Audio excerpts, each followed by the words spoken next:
Back to our ಕಾವ್ಯದೈನ್ YouTube channel. ಎಲ್ಲರೂ ಚೆನ್ನಾಗಿದ್ದೀರಾ ಅಂತ ಅಂದ್ಕೊಂಡಿದ್ದೀನಿ. ಇವತ್ತು ನಾನು ನಮ್ಮ ಕಿಚನಲ್ಲಿ ಟ್ರೈ ಮಾಡ್ತಾ ಇರೋಂಥ ರೆಸಿಪಿ ಬಂದು ಚಿಕನ್ ಮೇಥಿ ಫ್ರೈ. ತುಂಬಾ ಟೇಸ್ಟಿಯಾಗಿ ಮತ್ತು ಡಿಲಿಷಿಯಸ್ ಆಗಿರುತ್ತೆ ಈ ರೆಸಿಪಿ. ಇದು ನಿಮಗೆ ದೋಸೆ ಜೊತೆ ಮತ್ತು ಅಕ್ಕಿ ರೊಟ್ಟಿ ಜೊತೆ ಅಂತೂ ಸೂಪರ್ ಕಾಂಬಿನೇಷನ್ ಅಂತಲೇ ಹೇಳ್ಬೋದು.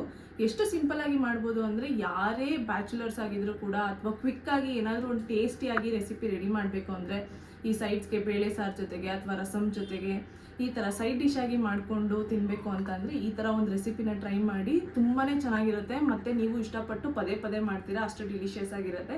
ಸೊ ಇನ್ನೂ ನಾವು ಡಿಲೇ ಮಾಡೋದು ಬೇಡ, ಆದಷ್ಟು ಬೇಗ ರೆಸಿಪಿ ಸ್ಟಾರ್ಟ್ ಮಾಡೋಣ ಬನ್ನಿ. ಈಗ ಸ್ಟವ್ ಹಚ್ಚಿ ಒಂದು ಬಾಣಲಿನ ಇಟ್ಕೊಂಡಿದ್ದೀನಿ ಬಿಸಿ ಆಗೋದಕ್ಕೆ. ಸೊ ಇದು ಬಿಸಿ ಆದಮೇಲೆ ನಾವು ಪ್ಯಾನ್ಗೆ ಆಯಿಲ್ ಹಾಕೋಣ.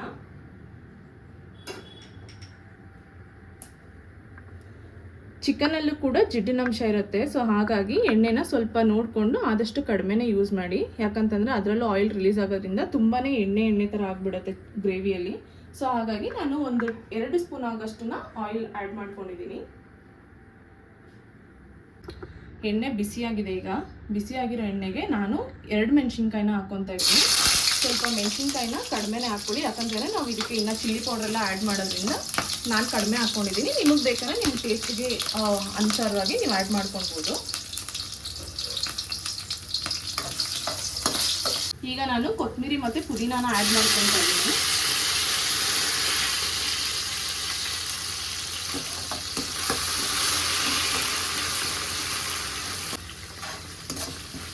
ಕೊತ್ತಂಬರಿ ಮತ್ತು ಪುದೀನ ಮೆಣಸಿನ್ಕಾಯಿ ಸ್ವಲ್ಪ ಫ್ರೈ ಆಗಿದ ತಕ್ಷಣ ನಾನೊಂದು 2 ಸ್ಪೂನ್ ಆಗೋಷ್ಟು ಶುಂಠಿ ಮತ್ತು ಬೆಳ್ಳುಳ್ಳಿ ಪೇಸ್ಟ್ನ ಆ್ಯಡ್ ಮಾಡ್ಕೊತಾ ಇದ್ದೀನಿ.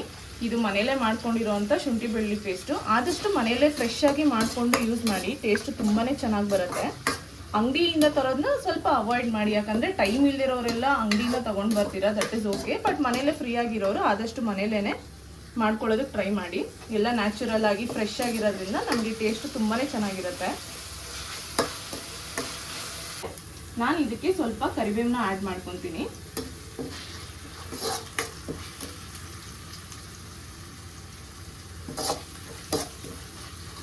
ಈಗ ಇದು ಮೇಥಿ ಚಿಕನ್ ಫ್ರೈ ಆಗಿರೋದ್ರಿಂದ ನಾನು ಫ್ರೆಶ್ ಆಗಿರೋವಂಥ ಮೆಂತ್ಯ ಸೊಪ್ಪನ್ನ ತೊಗೊಂಡಿದ್ದೀನಿ. ಇದು ನೀವು 1 ಇಡಿಯಷ್ಟು ತೊಗೊಂಡ್ರೆ ಸಾಕು. ನಾನಿಲ್ಲಿ ಮಾಡ್ತಾ ಇರೋದು ಬಂದು ಅರ್ಧ kg ಚಿಕನ್ಗೆ. ಸೊ 1 ಇಡಿಯಷ್ಟು ನೀವು ಮೆಂತ್ಯ ಸೊಪ್ಪನ್ನ ಆ್ಯಡ್ ಮಾಡ್ಕೊಳ್ಳಿ.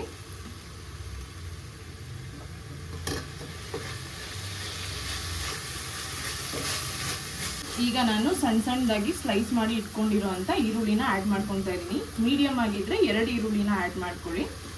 ದಪ್ಪ ಇತ್ತು ಅಂತಂದರೆ 1 ಈರುಳ್ಳಿ ಸಾಕಾಗುತ್ತೆ. 1 ಟೊಮೆಟೊನ ಆ್ಯಡ್ ಮಾಡ್ಕೊತೀನಿ. ಇದು ಕೂಡ ಅಷ್ಟೇ ಸಣ್ಣದಾಗಿ ಹಚ್ಚಿಟ್ಕೊಂಡಿರೋವಂಥ ಟೊಮೆಟೊ. ಇದೆಲ್ಲ ಒಂದು ಸ್ವಲ್ಪ ಹೊತ್ತು ಫ್ರೈ ಆಗಬೇಕು. ಟೊಮೆಟೊ ಒಂದು ಸ್ವಲ್ಪ ಮೆತ್ತಗಾದ್ಮೇಲೆ ನಾವು ಇದಕ್ಕೆ ಸ್ವಲ್ಪ ಅರಿಶಿನ ಆ್ಯಡ್ ಮಾಡ್ಕೊಳ್ಳೋಣ. ಸ್ವಲ್ಪ ಟೊಮ್ಯಾಟೊ ಈರುಳ್ಳಿ ಎಲ್ಲ ಸ್ವಲ್ಪ ಮೆತ್ತಗಾಗಿದೆ ಅಂದಾಗ ನಾನೊಂದು ಸ್ವಲ್ಪ ಅರಿಶಿನ ಆ್ಯಡ್ ಮಾಡ್ಕೊತೀನಿ.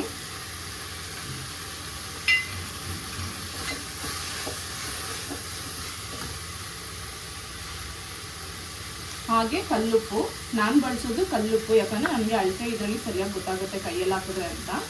ಸೊ ಸ್ವಲ್ಪ ಕಲ್ಲುಪ್ಪನ್ನ ಆ್ಯಡ್ ಮಾಡ್ಕೊಂಡಿದ್ದೀನಿ. ನೀವು ನಿಮ್ಮ ಟೇಸ್ಟಿಗೆ ನೋಡಿಕೊಂಡು ಉಪ್ಪನ್ನ ಆ್ಯಡ್ ಮಾಡ್ಕೊಳ್ಳಿ. ಈಗ ಫ್ರೈ ಆಗ್ತಾ ಇರೋದಕ್ಕೆ ನಾನು ಕ್ಲೀನ್ ಮಾಡಿಕೊಂಡು ತೊಳೆದಿಟ್ಕೊಂಡಿರೋ ಅಂಥ ಚಿಕನ್ನ ಆ್ಯಡ್ ಮಾಡ್ಕೊತೀನಿ.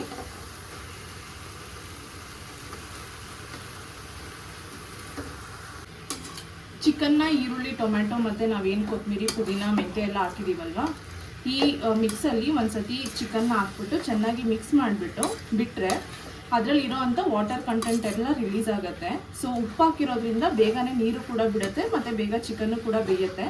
ಸೊ ಇವಾಗ ನಾನು ಒಂದ್ಸತಿ ನೀಟಾಗಿ ಮಿಕ್ಸ್ ಮಾಡಿಬಿಟ್ಟು ಇವಾಗ ಇದಕ್ಕೆ ಒಂದು ಲಿಡ್ನ ಕ್ಲೋಸ್ ಮಾಡಿ ಹಾಗೆ ಬೇಯಕ್ಕೆ ಬಿಡ್ತೀನಿ.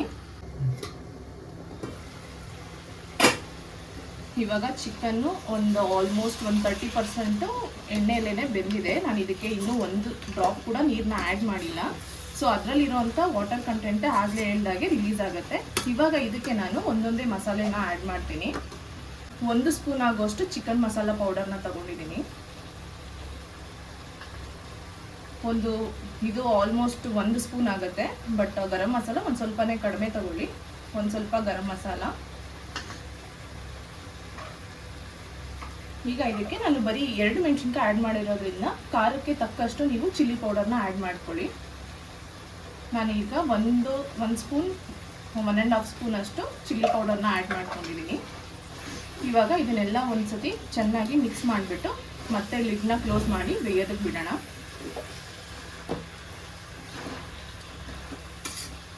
ಸೊ ಲೋ ಫ್ಲೇಮಲ್ಲೇ ಆದಷ್ಟು ಬೇಯಿಸಿ, ಆವಾಗ ಒಂದು ಪರ್ಫೆಕ್ಟ್ ಹದದಲ್ಲಿ ಬೇಯುತ್ತೆ. ಸ್ವಲ್ಪ ಫ್ಲೇಮ್ ಜಾಸ್ತಿ ಆಯಿತು ಅಂದರೆ ತಳ ಇಟ್ಕೊಳ್ಳೋವಂಥದ್ದು ಚಾನ್ಸಸ್ ಇರುತ್ತೆ. ಸೊ ಹಾಗಾಗಿ ಆಗಾಗ ಸ್ವಲ್ಪ ತಿರುಗಿಸ್ಕೊಂಡು ಲೋ ಫ್ಲೇಮಲ್ಲೇ ಬೇಯಿಸಿದ್ರೆ ನಾವು ಚಿಕನ್ನ ಪರ್ಫೆಕ್ಟಾಗಿ ಕುಕ್ ಮಾಡ್ಬೋದು. ಈಗ ಇದು 80% ಬೆಂದಿದೆ ಅಂತ ಹೇಳಿದ್ನಲ್ಲ, ಸೊ ಈ ಟೈಮಲ್ಲಿ ನಾನು ಇದಕ್ಕೆ ಒಂದು ಸ್ವಲ್ಪ ಜೀರಿಗೆ ಪುಡಿನ ಆ್ಯಡ್ ಮಾಡ್ಕೊತೀನಿ. ತುಂಬ ಜಾಸ್ತಿ ಬೇಡ, ಒಂದು ಸ್ವಲ್ಪ ಸಾಕು.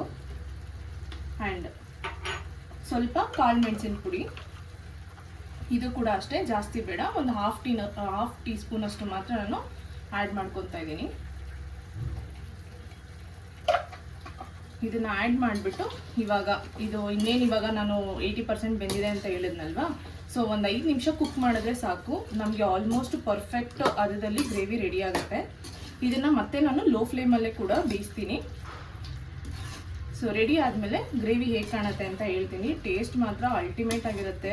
ಆಲ್ರೆಡಿ ಅದು ಘಮ ಅಷ್ಟು ಚೆನ್ನಾಗಿ ಬರ್ತಾ ಇದೆ ನಮಗೆ. ಸೊ ನೀವು ಟ್ರೈ ಮಾಡಿದ್ರೆ ನಿಮಗೆ ಗೊತ್ತಾಗುತ್ತೆ ಯಾವ ರೀತಿ ಇರುತ್ತೆ ಚಿಕನ್ ಅಂತ. ಇವಾಗ ಇದು ಇನ್ನೊಂದು 5 ಮಿನಿಟ್ಸ್ ಅಷ್ಟು ಬೇಯಲಿ. ನಮ್ಮ methi chicken gravy ready. So ನೀವೇ ನೋಡ್ತಾ ಇರ್ಬೋದು ಮೂಳೆಯಿಂದ ಪೀಸ್ ಎಷ್ಟು ಚೆನ್ನಾಗಿ ಸಪ್ರೇಟ್ ಆಗಿದೆ ಅಂತ. ಇದು ನಾನು ಮಾಡಿದ್ದು. ಸೊ ಯಾವ ಥರ ಬೆಂದಿದೆ ಅಂತ ನೋಡೋಣ ಅಂತ. ಸಖತ್ತಾಗಿ ಕುಕ್ ಆಗಿದೆ. ನೀವು ಕೂಡ ನಿಮ್ಮ ಫ್ರೀ ಟೈಮಲ್ಲಿ ಮಾಡಿಕೊಂಡು ಎಂಜಾಯ್ ಮಾಡ್ಬೋದು. ಟೇಸ್ಟ್ನ ನೀವು ಒಂದ್ಸತಿ ಟ್ರೈ ಮಾಡಿ, ಟೇಸ್ಟ್ ಮಾಡಿ ನನಗೆ ಹೇಗಿದೆ ಅಂತ ಕಮೆಂಟಲ್ಲಿ ತಿಳಿಸಿ. ಯಾಕಂತಂದರೆ ಚಿಕನ್ ಲವರ್ಸ್ ತುಂಬ ಜನ ಇರ್ತಾರೆ, ನಾನ್ ವೆಜ್ ಲವರ್ಸು. ಅದರಲ್ಲಿ ಡಿಫ್ರೆಂಟ್ ರೆಸಿಪಿನ ಟ್ರೈ ಮಾಡಬೇಕು ಅನ್ನೋರು ಇದು ರೆಕಮೆಂಡೆಡು. ಚಿಕನಲ್ಲಿ ನಾವು ಮೇಥಿ ಸೊಪ್ಪು ಆ್ಯಡ್ ಮಾಡಿರೋದ್ರಿಂದ ಆರೋಗ್ಯಕ್ಕೆ ತುಂಬಾ ಒಳ್ಳೆಯದು. ಸೊ ನಾವು ಮಾಡ್ತಿರೋ ರೆಸಿಪಿಯಲ್ಲಿ ಆದಷ್ಟು ನಾವು ಹೆಲ್ದಿಯಾಗಿರೋವಂಥದ್ದು ಏನಾದರೂ ಆ್ಯಡ್ ಮಾಡ್ಕೊತೀವಿ ಅಂತಂದರೆ ಅದನ್ನು ಅವಾಗ ನಾವು ಟ್ರೈ ಮಾಡ್ಬೋದು. ಹಾಗಾಗಿ ನಿಮ್ಮ ಫ್ರೀ ಟೈಮಲ್ಲಿ ನೀವು ಕೂಡ ಈ ರೆಸಿಪಿನ ಟ್ರೈ ಮಾಡಿ, ತುಂಬಾ ಇಷ್ಟಪಡ್ತೀರಾ. ಯಾಕಂತಂದರೆ ನಾನು ಆಗಲೇ ಹೇಳಿದಾಗೆ ದೋಸೆಗೆ, ಚಪಾತಿಗೆ, ರೈಸ್ಗೆ, ಸ್ಪೆಷಲಿ ಈ ಥರ ತಿಳಿ ಸಾರೆಲ್ಲ ಮಾಡ್ಕೊಂಡಾಗ ಸಖತ್ತಾಗಿರುತ್ತೆ. ಒಂದ್ಸತಿ ಊಟ ಮಾಡೋರು 2 ಸತಿ ಊಟ ಮಾಡ್ತೀರಾ, ನಾನು ಗ್ಯಾರಂಟಿ ಅದಕ್ಕೆ. ಈ ರೆಸಿಪಿನ ಆದಷ್ಟು ನೀವು 10 ಮಿನಿಟ್ಸಲ್ಲೆಲ್ಲ ರೆಡಿ ಮಾಡ್ಕೊಳ್ಬೋದು. ಎಲ್ಲ ನೀವು ಚಾಪ್ ಮಾಡಿ ಇಟ್ಕೊಂಡಿದ್ರೆ ದಿಢೀರ್ ಅಂತ ಆಗುತ್ತೆ. ಯಾರಾದರೂ ಗೆಸ್ಟ್ ಬಂದರೂ ಕೂಡ ಅಷ್ಟೇ, ನಾವು ಆದಷ್ಟು ಬೇಗ ಮಾಡಿ ಅವ್ರಿಗೆ ಸರ್ವ್ ಮಾಡ್ಬೋದು. ನೋಡ್ತಾ ಇದ್ದೀರಲ್ಲ ಎಷ್ಟು ಚೆನ್ನಾಗಿ ಬಂದಿದೆ ಅಂತ.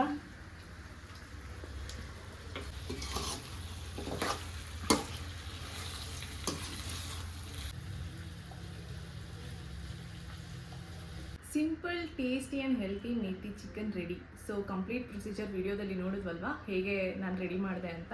ಸೊ ನಿಮಗೂ ಯಾರಿಗೆಲ್ಲ ಇಂಟ್ರೆಸ್ಟ್ ಇದೆ ಈ ಥರ ರೆಸಿಪಿನ ಟ್ರೈ ಮಾಡಬೇಕು, ಎಂಜಾಯ್ ಮಾಡಬೇಕು ಅಂತ ಇದ್ದರೆ ಆದಷ್ಟು ಬೇಗ ಟ್ರೈ ಮಾಡಿ. ಮತ್ತು ಟ್ರೈ ಮಾಡಿರೋರೆಲ್ಲ ನನಗೆ ಕಮೆಂಟ್ ಮಾಡಿ ತಿಳಿಸಿ ಹೇಗೆ ಬಂದಿತ್ತು ರೆಸಿಪಿ ಅಂತ. ಸೊ ಈ ವಿಡಿಯೋನ ನಾನು ಇಲ್ಲಿಗೆ ಎಂಡ್ ಮಾಡ್ತೀನಿ. ಮತ್ತೆ ನೆಕ್ಸ್ಟ್ ವಿಡಿಯೋದಲ್ಲಿ ಸಿಗ್ತೀನಿ. ಅಲ್ಲಿವರೆಗೂ ನನ್ನ ವೀಡಿಯೋಸ್ನ ಯಾರ್ಯಾರೆಲ್ಲ ನೋಡಿಲ್ಲ ಆದಷ್ಟು ಬೇಗ ನನ್ನ ಹಳೆ ವೀಡಿಯೋಸು ಮತ್ತು ಈಗ ಪೋಸ್ಟ್ ಮಾಡ್ತಾ ಇರೋ ವೀಡಿಯೋಸು ಎಲ್ಲನೂ ನೋಡಿ ಎಂಜಾಯ್ ಮಾಡಿ. ಮತ್ತು ಲೈಕ್, ಶೇರ್, ಕಮೆಂಟ್ ಹಾಗೆ ಸಬ್ಸ್ಕ್ರೈಬ್ ಮಾಡೋದನ್ನ ಮರಿಬೇಡಿ. ಮತ್ತೆ ನೆಕ್ಸ್ಟ್ ವಿಡಿಯೋದಲ್ಲಿ ಸಿಗ್ತೀನಿ. Thank you.